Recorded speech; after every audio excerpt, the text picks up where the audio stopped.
menyembah roh berdasarkan Yohanes 4 nomor 24. Jangan dirubah lagi. Karena Paulus sendiri mengatakan, aku menerima Injil bukan dari manusia, tetapi aku menerima Injil dari pernyataan Yesus Kristus. Ingat Matius 24 nomor 20, nomor 4 nomor 5, akan datang penyesat bernama Yesus dan bergelar Kristus.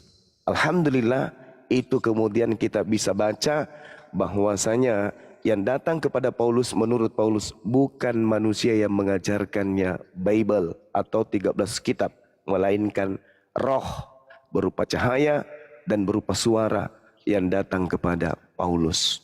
Satu hal lagi sebelum saya serahkan kembali kepada host. Di dalam pernyataan Yesus yang datang kepada Paulus dan teman-temannya di Pulau Patmos misalnya, di dalam Wahyu 1:18, akulah awal, akulah akhir. Ini bahaya ini. Ini bahaya. Ini siapa ini? Karena kalau anak Maria, jelas dia mengatakan aku bukan awal. Di mana anak Maria mengatakan aku bukan awal? Yohanes 8:42.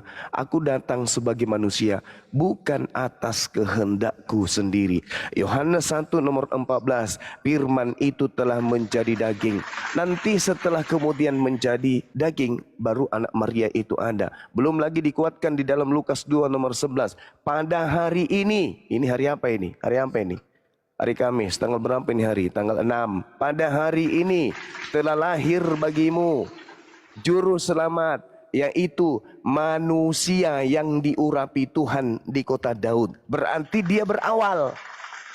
Sedangkan yang di Wahyu, akulah awal. Nah, itu berbeda.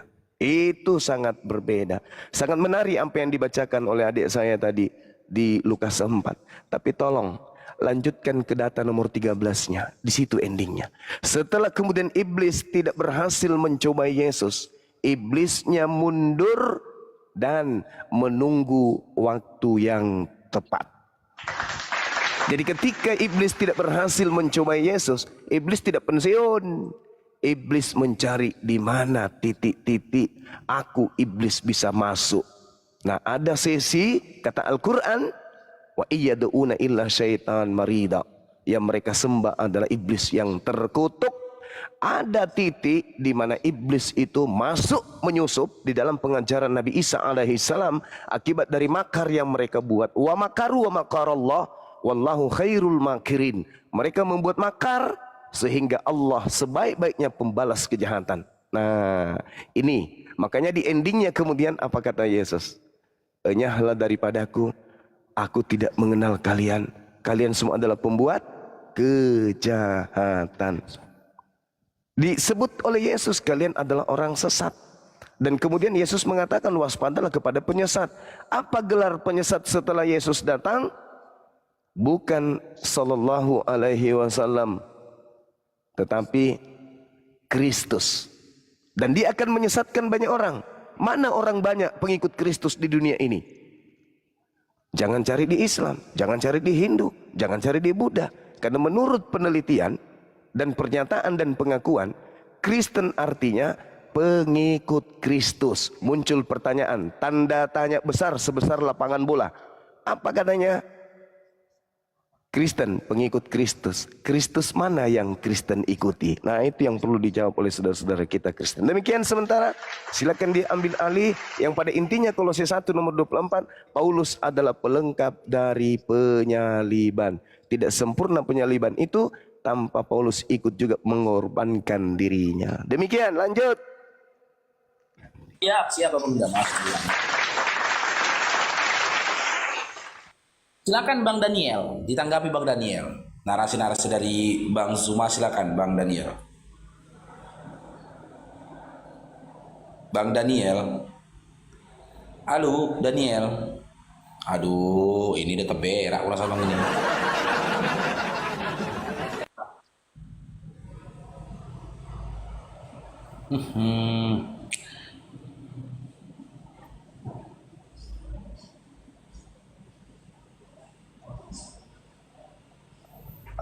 Halo.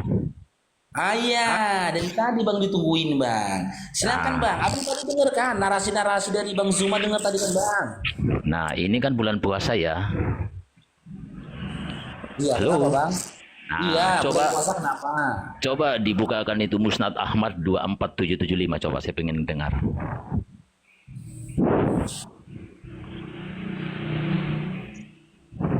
Apa itu Bang? Coba aja dibuka dulu. Iya, apa itu? Dalam Tentang- kaidah, Tentang puasa, tentang puasa itu. sedang sabar. Dalam kaidah kepercayaan itu kita harus mendudukkan dulu perkara ajaran Halo. Nabi Musa. Sabar. Pintar Ajaran lagi nih orangnya. Ini Oh, sabar nggak dulu. akhirnya. Sabar dulu Bang, sabar. Anda Kristen kan? Anda umat terjemahan kan? Jangan sampai saya minta nanti Anda baca kitab gundul. Karena kalau berbicara mengenai musnad, itu kitab gundul. Nanti justru gigi Anda yang gundul. Jangan bawa-bawa literasi Islam. Jangan. Siksa nanti kalian. Karena kami akan bertanya, apa yang Anda pertanyakan dalam musnad itu, kami akan minta penjelasan dari Anda. Makanya saya katakan dalam kaidah beragama, Kristen boleh unggul kalau Kristen mampu melumpuhkan agama Yahudi. Oke? Kristen boleh unggul, Islam boleh unggul kalau Islam bisa melumpuhkan agama Kristen. Bukan Kristen melumpuhkan agama Islam, bukan. Seibarat Orde Lama itu Yahudi, Orde Baru itu Kristen, Reformasi itu Islam. Tidak mungkin kemudian Reformasi dilumpuhkan oleh Orde Baru, apalagi Orde Lama. Jadi Anda tugasnya melumpuhkan ajaran Nabi Musa untuk menaikkan ranting poin daripada agama Kristen. Faktanya, untuk menjelaskan dari mana asalnya orang Kristen menggunakan kitabnya orang Yahudi saja, kalian botak semuanya sedunia. Borok-borok membahas ajaran Islam. Lumpuhkan dulu ajarannya Nabi Musa, baru kalian bisa membahas Islam. Kalau kalian mampu kemudian mendudukkan agama kalian lebih benar dari agama Musa, baru kalian bisa berbicara bahwa Andalah wakil daripada agama Yahudi untuk berhadapan dengan agama Islam. Masalahnya sekarang ini adalah, jangankan melumpuhkan ajaran Nabi Musa, melumpuhkan ajaran Yesus anak Maria saja kalian tak sanggup. Jadi tidak mungkin Orde Baru itu mengalahkan Reformasi. Nggak mungkin. Orde Baru harus tetap kokoh mempertahankan semua lini. Baru Reformasi itu tidak ada. Kalau Orde Baru bisa bertahan di kakinya, Orde Baru bisa bertahan dalam pijakannya, dalam semua unsur dan semua lini, tidak dibutuhkan Reformasi. Kalau Kristen mampu mempertahankan kitabnya, konsep ketuhanannya, konsep kenabiannya, konsep keyakinannya, konsep agamanya, baru bisa melawan Islam. Jangan kau sentuh Islam, jangan. Jangan kau sentuh, memalukan. Tegakkan dulu agamamu.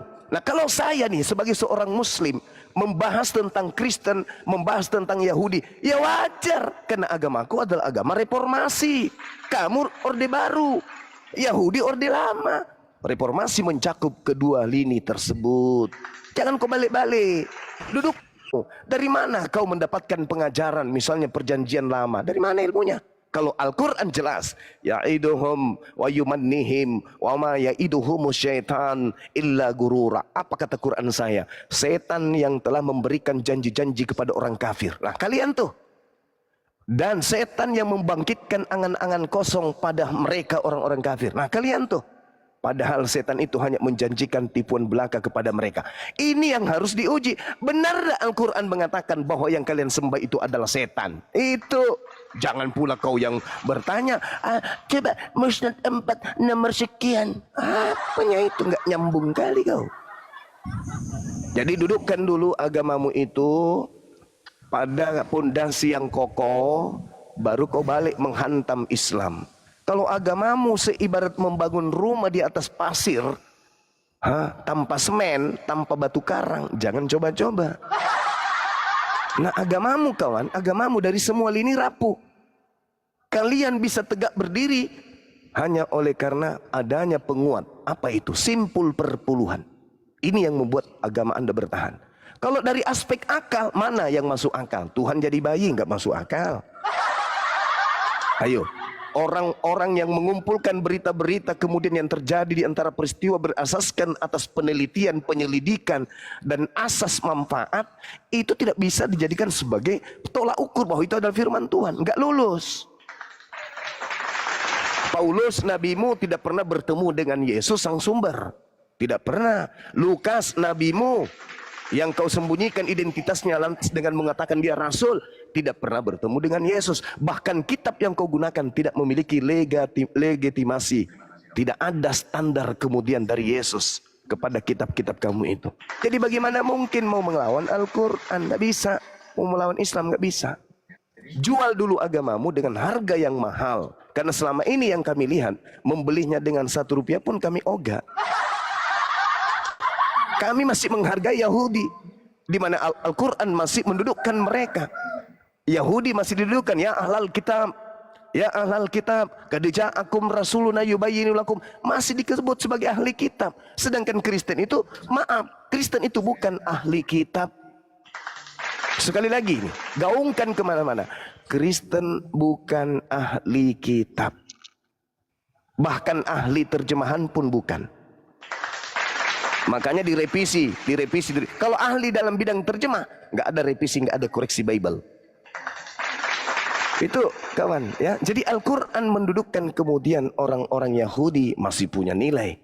Lah kalau Kristen ini dikatakan dalam Al-Quran, illal ladzina zalamu, di antara ahli kitab ada kelompok zalim, orang-orang zalim. Kalianlah itu yang kena. Seperti itu Saudara Daniel. Jangan gagah-gagahan di depan saya. Jangan sampai kusuruh baca kitab gundul nanti mencret. Silakan. Apa yang kami bahas ini tentang Al-Quran mengulas, menguliti, dan seterusnya tentang agamamu. Jadi yang dibawa yang mengatakan, kenapa bahas Bible terus? Kenapa enggak bahas Al-Quran?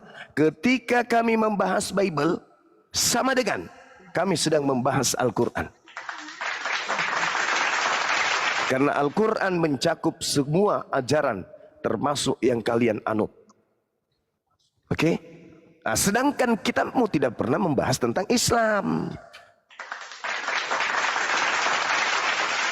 Kitab saya yang membahas tentang kalian. Gitu.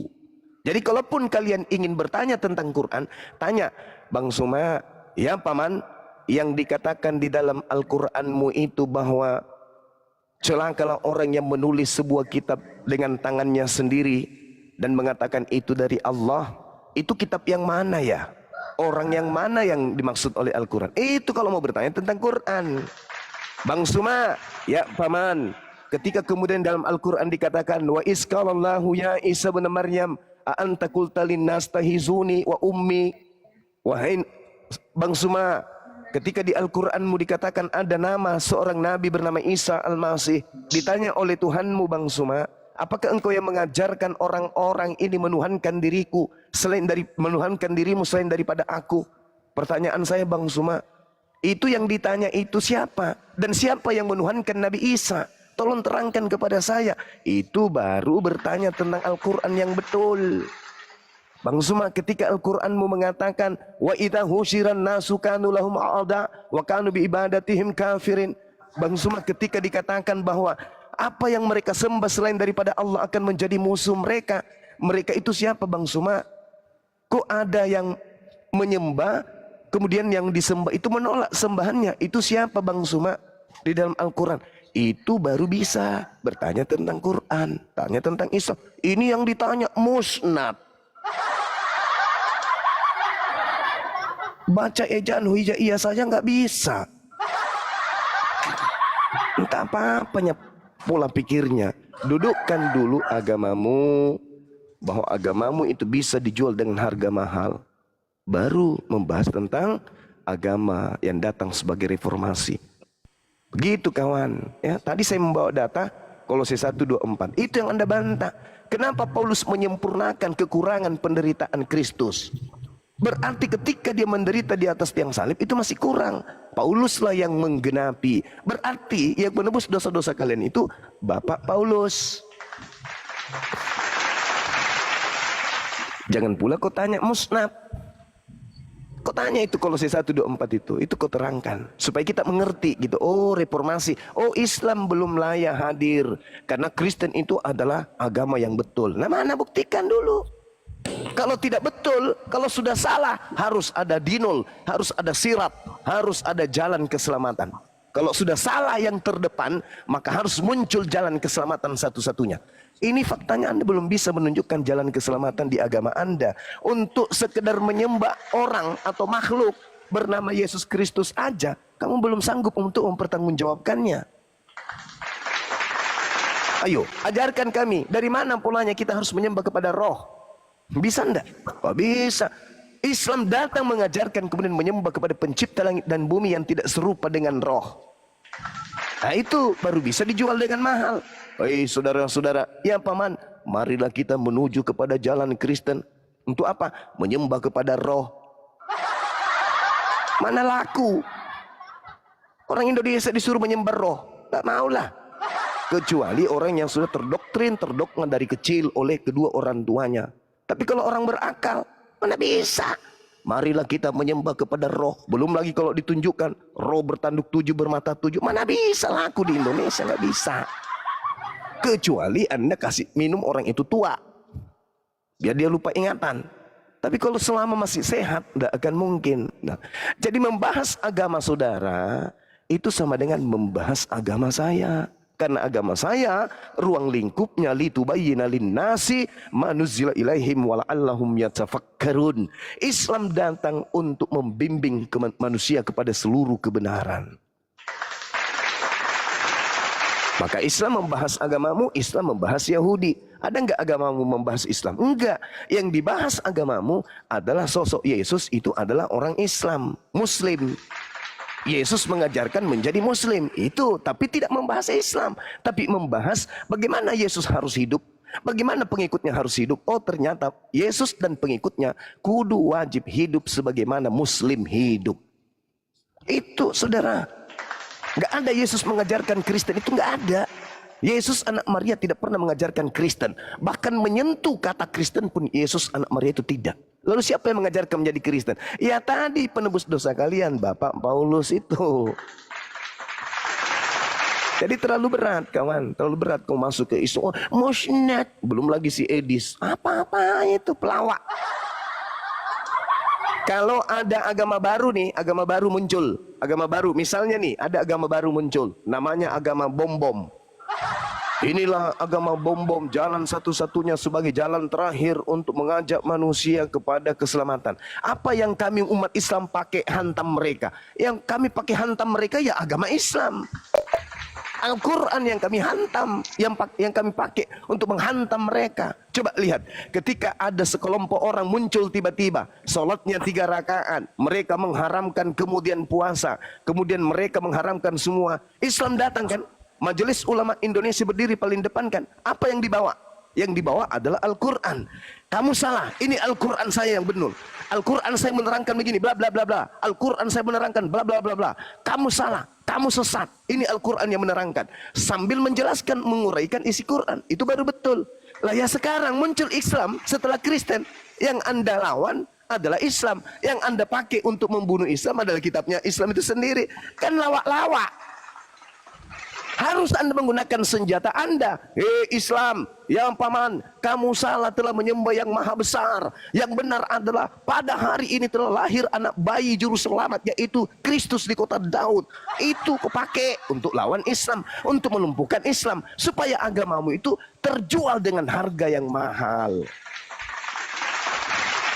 Begitu saudara. Sebagaimana kami melumpuhkan agama-agama sebelumnya, yang kami gunakan adalah Al-Quran. Lah ente mau melumpuhkan agama kami, harusnya senjata yang kau pakai itu Bible. Lumpuhkan Islam dengan Bible. Tapi faktanya apa? Kristen lumpuh dengan sendirinya dengan Bible. Itu yang terjadi. Ya gitu saudara Daniel. Jadi kalau Anda ingin berbicara mengenai perbandingan agama, Bible harus Anda jadikan sebagai benteng pertahanan. Jangan kau masuk ke Islam di dalam musnad, di dalam Sahih Bukhari, nenekmu kiper. Islam mau muntah ketika Kristen berbicara tentang literasi Islam, mau muntah. seperti kiamat, seperti Edis, mau muntah kami. Ketika kami bertanya tentang kitab kalian, yang dia bahas apa? Al-Quran, diulik-ulik kata-katanya itu dibolak-balik, diputar-putar kata-katanya. Ahli dalam memutar kata, bukan ahli di dalam mengajarkan kebenaran. Bagaimana mungkin seorang kafir, pemakan babi, pemakan anjing, penyembah roh, mau mengulas Al-Quran? Bagaimana mungkin? Mending kami tinggalkan orang-orang seperti itu. Nah, jadi kaidah dalam berdiskusi lintas agama adalah Kristen harus muncul membawa senjatanya. Apa itu Bible? Bawa itu. Islam datang membawa Al-Quran. Nah, kalau Al-Quran yang dibawa, Masya Allah, Al-Quran itu mencakup kitabmu. Fawailul lilladzina yaktubuna al-kitaba biaidihim summa yaquluna haza min indillah. Berarti Al-Quran punya hak, punya wewenang untuk mengotak-atik kemudian kebenaran yang ada di dalam Bible. Ya ahlal kitab lima talbisunal haqqa bil batil wa taktumul haqqa wa antum ta'lamun. Berarti Al-Quran punya hak untuk kemudian mengkaji, meneliti, menjabarkan, menjelaskan, mentafsirkan apa yang tertulis tentang kitab yang mengaku dari ahli kitab. Seperti itu kawan. Ya ahlal kitab, janganlah engkau berlebihan dalam agamamu. Jangan kau mengatakan bahwa Allah itu adalah satu dari tiga. Berarti Al-Quran berhak, mutlak punya hak untuk mengulik-ulik, menjelaskan, menguraikan, mentafsirkan kitab yang kalian punya. Gitu kawan. Ya, jadi sekali lagi, ketika berbicara mengenai perbandingan agama, senjata yang harus kalian bawa adalah Bible. Kalau perlu bawa Talmud. Bawa Talmud untuk menguatkan kalian. Nah, kalau Islam, nggak bisa. Islam itu mencakup seluruhnya. Jadi jangan menangis, jangan bersedih, jangan tersakiti kalau Bang Suma kemudian mengupas tuntas isi Bible. Karena Al-Quran membahas itu. Ma qultu lahum illa ma amartani bi ani ubudullah rabbi wa rabbakum. Al-Quran membahas itu.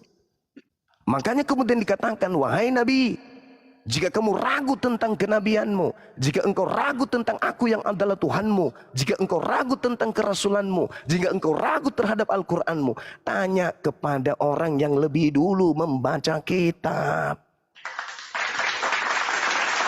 Jangan pula kalian yang bertanya kepada kami. Kami yang harus bertanya kepada kalian. Karena kalian membawa ajaran yang konon ceritanya dari ahli kitab. Begitu kawan, kaidah perbandingan agama itu seperti itu. Ketika muncul agama baru nanti di belakang, misalnya Bunda Rahma ini mendirikan agama baru. Namanya Dinul Bom. Dia membawa pengikutnya, mengajarkan, mendoktrin orang kemana-mana. Maka dia harus berhadapan dengan Al-Quran.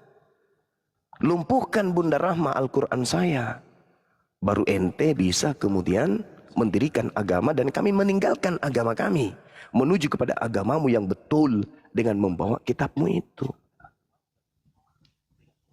Nah, begitu juga kami harus mempertahankan kemudian Al-Quran kepada Bunda Rahma.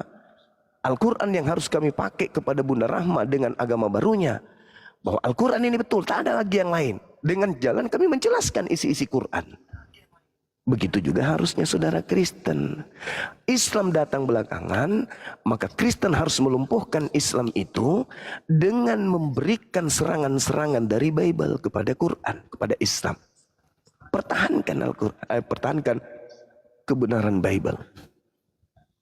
Ya. Tapi yang terjadi apa? Semakin Anda membahas Yesus, kawan-kawanku Kristen, semakin Anda memperlihatkan cahaya kebenaran Islam. Inilah yang dikatakan Al-Quran. Kullil ladzina kafaru satughlabuna. Katakanlah kepada orang-orang kafir, kalian pasti kalah. Fatahsyabuna ila jahannam. Dan setelah kalian kalah, kalian pasti digiring masuk ke dalam neraka jahanam.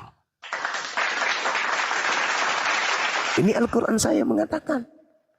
Kullil ladzina kafaru tasuklamuna. Katakan kepada mereka,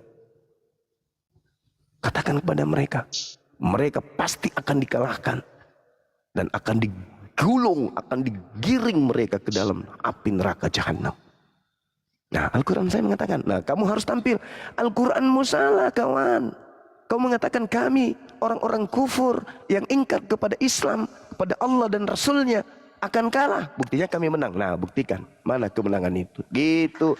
Mohon maaf saya panjang lebar ini. Ya, silakan Dinda Faruk diambil alih kembali. Oke, kita sapa dulu baru bergabung dengan Anda. Ya, assalamualaikum Dinda Ita CP77. Ini beliau ini saudari baru kita yang mualaf kemarin yang syahadat kemarin ini Bang Anda.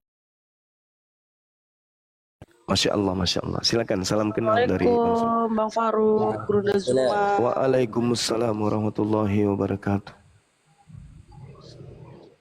Ya, ada yang mau ditanyakan ke Bang Zumanya Kak Ita atau ada yang mau disampaikan Kak Ita? Gini Guru Zuma, saya ingin bertanya. Karena kan dekat kawasan saya itu kan banyak yang muslim nih kan. Bercampur lah sama oten-oten gitu. Nah, para oten nih ada yang bilang kalau pada saat maghrib itu Islam itu beribadah itu bukan beribadah karena apa katanya itu katanya beribadah manggil-manggil setan-setan gitu katanya. Apakah itu benar Bunda Zuma? Ya Allah ya Karim, manggil setan. Di mana itu umat Islam manggil setan? Maksudnya manggil setan gimana? Karena kan kalau dekat perkampungan saya itu kan setiap maghrib gitu kan mereka itu kalau pas maghrib itu kan kebanyakan nggak boleh keluar, ada yang tutup pintu katanya kan. Nah, pada para oten-oten ini bilang kalau mereka tuh katanya kalau pas azan maghrib itu katanya manggil setan-setan gitu pada keluar katanya. Aduh, itu fitnah. Itu fitnah. Karena kenapa? Diterangkan kemudian di dalam kitab yang terdahulu milik orang Yahudi. Adakanlah puasa yang suci, maklumkanlah perkumpulan raya, kumpulkanlah para tua-tua dan seluruh penduduk negeri ke rumah Tuhan Elohim dan berteriaklah kepada Tuhan. Berteriaklah kepada Tuhan. Makanya dikatakan kemudian di dalam pengajaran Islam, pengajaran Islam, bahwasanya azan itu bukan kemudian memanggil setan. Allahu Akbar, Allahu Akbar. Duhai engkau Allah yang maha besar. Ya. Allahu Akbar, Allahu Akbar. Maghrib ketika iblis kemudian keluar dari persembunyiannya dihantam oleh teriakan menuju kepada Allah. Asyhadu an la ilaha illallah. Aku bersaksi bahwa tiada Tuhan selain Allah.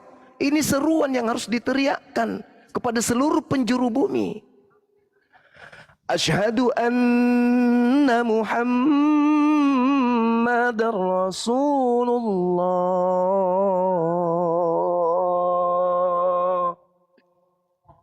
Nabi Muhammad dipersaksikan bahwa dia adalah utusan Allah.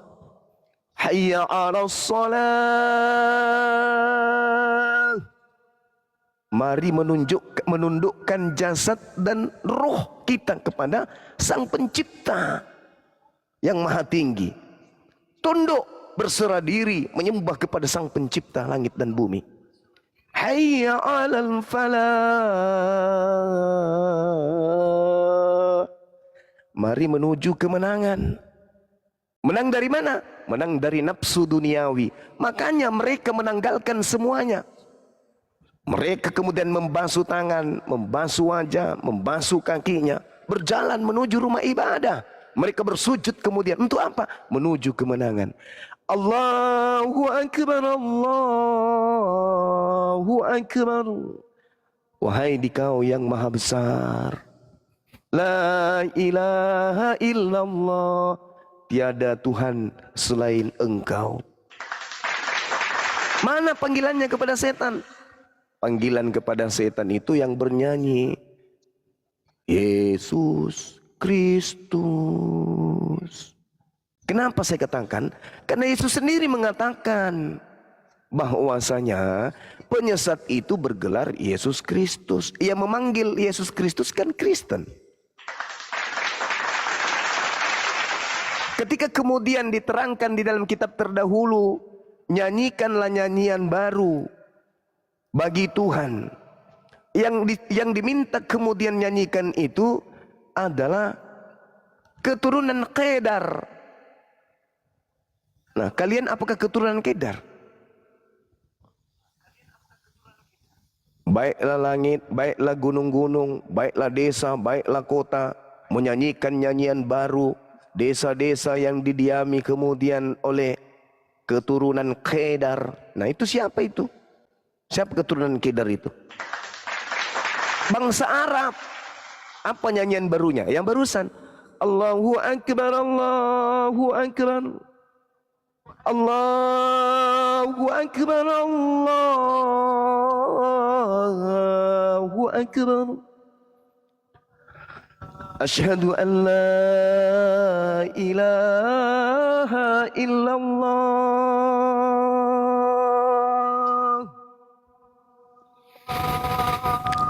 Asyhadu an la ilaha illallah.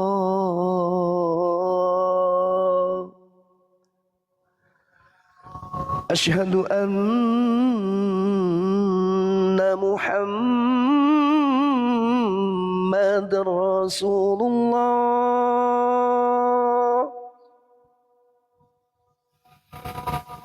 Asyhadu anna Muhammadar Rasulullah.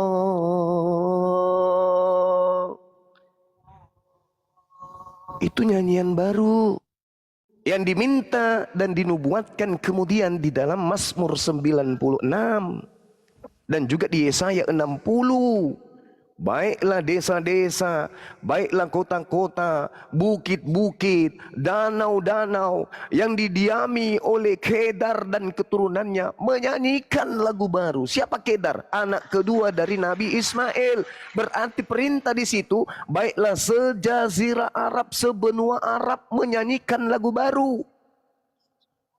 Siapa yang menggenapi? Islam. Seperti itu, jadi tidak ada. Justru dengan adanya azan, alam semesta ini disingkirkan dari iblis. Contoh ya, contoh. Nih anda ini adik ini kan dari Kristen. Coba Anda coba dibuka kemudian Kejadian 12 nomor 3. Apa kata Tuhan kepada Abraham? Aku akan mengutuk siapapun yang mengutuk engkau Abraham. Dan aku akan memberkati siapapun yang memberkati engkau Abraham. Dan olehmu dunia alam semesta ini akan mendapatkan berkat. Poinnya di mana? Kita kosongkan dulu negara Indonesia. Kita kosongkan dulu Nusantara ini. Di dalamnya tidak ada Islam. Di dalamnya tidak ada Kristen. Kosong. Yang ada cuma agama animisme. Agama nenek moyang kita. Kejadian 12 nomor 3. Aku akan memberkati. Siapa yang memberkati engkau Abraham dan olehmu dunia ini akan diberkati. Indonesia ada enggak? Ketika Islam belum masuk dan Kristen belum masuk, ada enggak Indonesia itu diberkati Tuhan? Dalam kaidah Kejadian 12 nomor 3. Tidak ada. Kenapa? Karena belum ada manusia yang memberkati Abraham di Indonesia, di Nusantara waktu itu. Ketika Islam masuk, masuk di Pulau Sumatera, masuk di Pulau Bali, masuk di Pulau Kalimantan, masuk di Pulau Sulawesi. Apa yang terjadi? Penduduknya kemudian mengucapkan apa? Allahumma salli ala Sayyidina Muhammad wa ala alihi Sayyidina Ibrahim. Kama barakta ala Sayyidina Ibrahim. Fil alamina innaka. Kok saya jadi lupa ya? Jadi jelas sekali bahwasanya ketika kemudian Nabi Muhammad mengajarkan manusia untuk bersalawat, memberikan pemberkatan kepada Nabi Ibrahim alaihissalam, maka ketika umatnya Nabi Muhammad menginjakkan kaki ke Nusantara ini, maka Nusantara ini innaka hamidum majid. Betul, ini gara-gara cendol ini. Ada penjual cendol soalnya muncul, konsentrasi hilang. Oleh karena itu kemudian ketika dikatakan bahwasanya aku akan memberkati alam semesta ini karena engkau wahai Abraham, berarti Indonesia diberkati karena adanya umat Islam yang melakukan pemberkatan kepada Nabi Ibrahim. Setiap sholat, Anda kan sudah muslim tuh, setiap Anda sholat pasti Anda melakukan pemberkatan. Dalam sholat ada yang dikatakan tahiyat awal, tahiyat akhir. Di tahiyat akhir itu kita senantiasa setiap umat Islam sholat melakukan pemberkatan kepada Nabi Ibrahim alaihissalam. Dengan kata lain, Nusantara begitu penuh dengan umat Islam, maka Nusantara Indonesia mendapat berkat dari Allah. Sekarang tarik umat Islam keluar dari Nusantara, tarik yang masuk Kristen. Kita balik sekarang. Ketika Kristen masuk memenuhi Nusantara, Kristen masuk di Pulau Bali, Kristen masuk di Sumatera, Kristen masuk Kalimantan, Sulawesi, Papua, Kristen semuanya lah pokoknya. Ada enggak mereka melakukan pemberkatan kepada Abraham? Yang mereka lakukan apa? Mengajarkan orang lain. Anaknya Abraham adalah anak yang tidak sah. Artinya Abraham melakukan persinahan kalau gitu. Karena tidak sah Ismail. Yang tunggal bukan Ismail. Ismail anak budak, Abraham tidak sabaran. Segala upaya dilakukan untuk menghina Abraham alaihissalam. Apakah itu tidak sama dengan mengutuk? Mengutuk. Ketika dikatakan Ibrahim menikahi budak dan mengatakan Ismail adalah anak budak, dengan kata lain mereka menuduh Nabi Ibrahim adalah budak. Apakah itu mengutuk? Mengutuk. Jadi dengan kata lain, ketika Nusantara ini dipenuhi oleh orang-orang Kristen, maka Indonesia ini dipenuhi oleh manusia yang lisannya mengatakan Abraham memiliki anak yang tidak sah alias anak budak. Apa yang terjadi? Berdasarkan Kejadian 12:3, aku akan mengutuk siapapun yang mengutuk engkau Abraham. Maka Indonesia penuh dengan kutukan pencipta langit dan bumi. Ini poin. Silakan dibuktikan. Ada Kristen yang mampu membuktikan ini bahwa saya salah, silakan naik ke sini. Kita buktikan. Siapa yang membuat Nusantara diberkati oleh pencipta langit dan bumi? Tuhan Abraham, Tuhan Isa, Tuhan Yakub. Islam atau Kristen? Apakah orang Kristen ada memberkati Abraham? Tak ada. Kami mampu membuktikan kalau Kristen itu justru sebaliknya. Nah, kami umat Islam, setiap kami sholat, pasti kami melakukan pemberkatan kepada Nabi Ibrahim. Bahkan bukan hanya kepada Nabi Ibrahim, kepada keturunannya. Wa ala alihi Ibrahim, keluarganya. Termasuk Yesus, berarti kami berkati setiap hari. Sedangkan kalian sibuk. Yesus dikutuk, Yesus ditampar, disalib, dibunuh. Itu yang kalian ajarkan. Kalau kami enggak. Kami senantiasa memberkati Yesus setiap kami ibadah. Jadi tuduhan-tuduhan bahwasanya kemudian kami ini memanggil setan, salah. Sekarang ketika ada perintah di dalam kitabnya Yahudi, dalam kitab Yoel 1 nomor 14, adakanlah puasa. Siapa yang menggenapi itu? Umat Islam bukan? Maklumkanlah perkumpulan raya, hari raya umat Islam bukan? Kumpulkanlah para tua-tua dan seluruh penduduk negeri ke rumah ibadah, umat Islam bukan? Idul Fitri, Idul Adha, semuanya berkumpul di rumah ibadah. Dan berteriaklah kepada Tuhan. Siapa yang berteriak kepada Tuhan? Kalau lonceng itu berteriak kepada Tuhan enggak? Lonceng. Cing! Itu berteriak kepada siapa itu kalau lonceng? Dan kalau yang disebut berteriak itu pakai mulut, bukan pakai lonceng. Maka yang menggenapi Yoel 1 nomor 14 adalah umatnya baginda Rasul Muhammad SAW. Siapapun yang mengatakan bahwa maghrib itu umat Islam memanggil setan, sebenarnya dialah setannya. Saya kira begitu. Silakan yang lain. Saya sapa dulu ini. Assalamualaikum warahmatullahi wabarakatuh, Abang. Waalaikumsalam warahmatullahi wabarakatuh. Ini Fitri Islam Kristen ini. Biar kita gantikan dengan yang Kristen, Dek. Fitri, izin turunkan ya. Oke.